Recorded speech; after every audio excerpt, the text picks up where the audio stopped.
G'day guys, Marcus Searching for Adventure. Welcome back to another video, and in this one here I'm going to talk all about my first modification here on the Ram 1500, and it is of course new tyres and rims.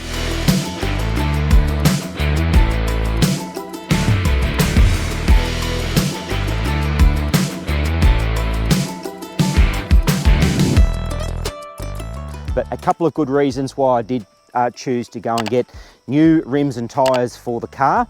The first one is of course the stock standard chrome rims on these Ram 1500s, in my opinion, look really bloody horrible. And of course the second reason, and most important reason why I've got new tyres more importantly, is because the stock standard tyres that were on the Ram are not going to be suitable for the type of travel that I want to do in my Ram and my van. So I do want to do a lot of off-road, dirt, gravel, corrugation type travel, and the stock standard tyres are not going to be fit for the task. The original size of the tyre were a 275, 55 and obviously 20-inch rim. Imperial measurement is almost a 32-inch tyre.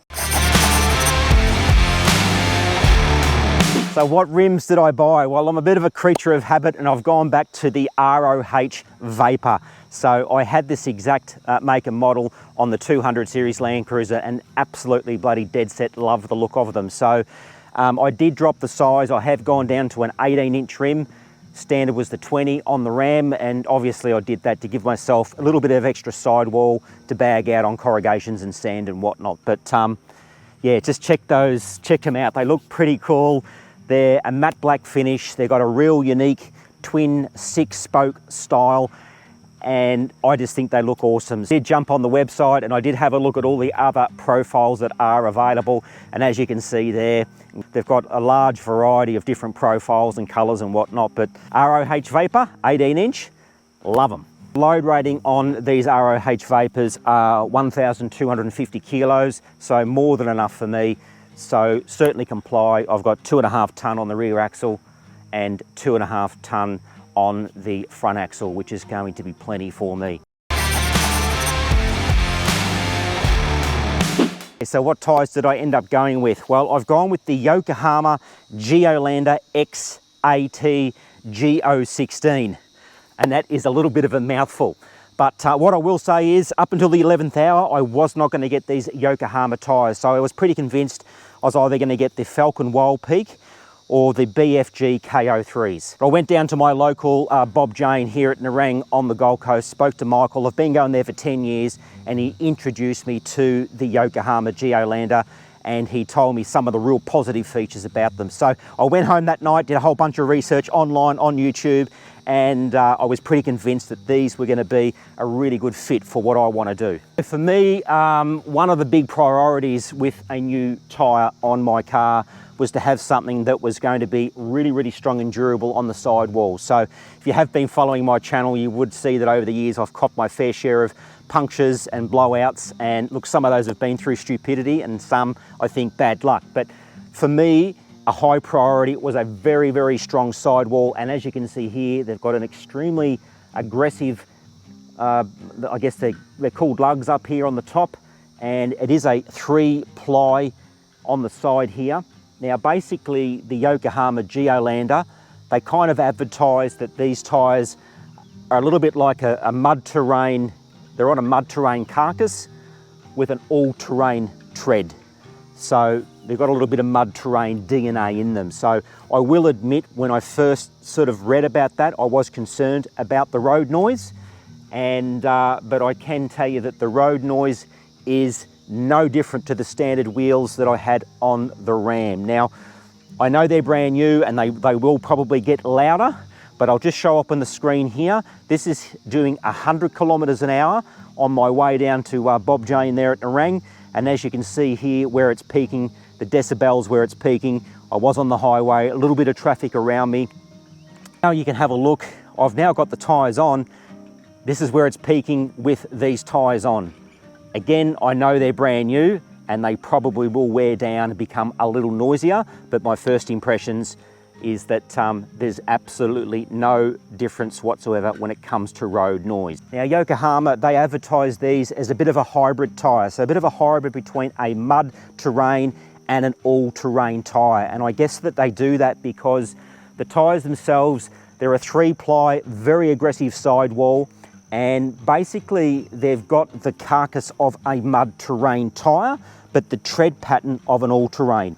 So just in terms of what size tyre I did grab, I didn't want to go too big because obviously, as you know, I'm going to lose some of my fuel economy, and already these things do eat a bit of fuel. So I am going to be spending a bit more in fuel consumption.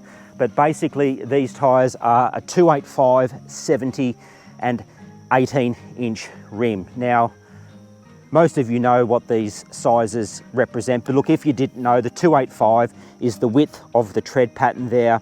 The 70 is the aspect ratio, which is a percentage of the tread pattern up top, and obviously 18 is your rim size. So the overall diameter on these rims and tyres that I've got are about 860 millimetres, and if you wanted to know what that was in inches, they're about a 33.7 inch tyre, so almost a 34 inch. I dropped the Ram off down at Bob Jane there at Nerang here on the Gold Coast. I did want to hang around and just have a look around the factory and see how they do it. What I will point out though, on the Ram 1500, they do come standard with the tyre pressure monitors. So what the guys did down there when they were fitting the new tyres onto the rims, they took those little sensors that are actually located on the inside of the rim. So they're not like those aftermarket Duvalakis that you kind of put onto your valve there. So they took them off for me. They've re-put them on the new ROH rims. So inside the Ram now, I can monitor the pressure of my tyres. The other dilemma I had was, do I get 4 or do I get 5? Do I get the spare? And I thought I really have to get the spare. So I took out the old spare, which was underneath, but I'm going to have a little bit of trouble getting that spare back in there. But Michael suggested maybe let the air out of the tyre, and I might be able to get that tyre up in that area where the original spare was there. So I'm going to give that a whirl. I haven't done it as yet, and hopefully it might fit. That there is the shroud that goes around looking from the wheel well here. So yeah, we'll wait and see, and hopefully that spare will fit. I mentioned before that the Yokohama Geolanders have a really good warranty on them, and it's quite a unique warranty, I felt. So basically they come with a 2-year warranty. They call it a road hazard protection, and basically up until 75% of tread wear, so in the first 25% of tread wear, they will replace the tyre for any punctures, curb damage, tyre staking, cuts, tyre impact fractures, or anything of the like. So I thought that was quite unique, and from what I understand, it does not matter where you are, on-road, off-road, Gibb River Road, the old Tally Track, Simpson Desert, doesn't matter.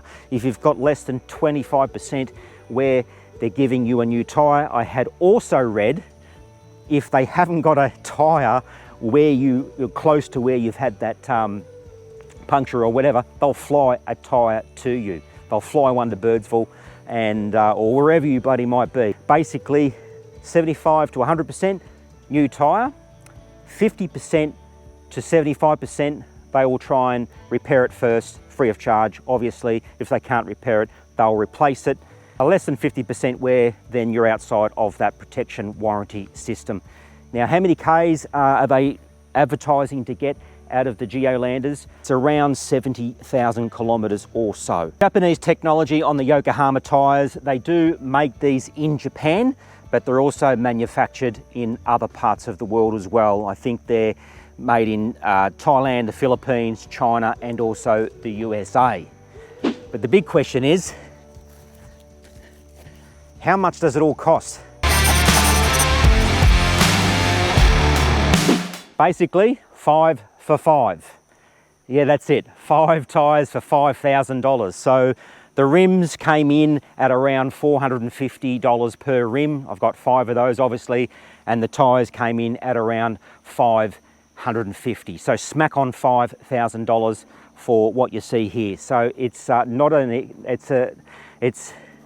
not a cheap exercise, and it wasn't something I took on lightly, because that's a lot of money considering what I've already paid for the Ram itself. I'm really interested to get your feedback on my Ram in general, but also the rims and tyres. So I do appreciate when people put comments forward and give me some suggestions or even some constructive criticism on the Ram itself or rims and tyres, either or. Thanks for watching, and give us a thumbs up, hit subscribe, and we'll see you guys in the next episode.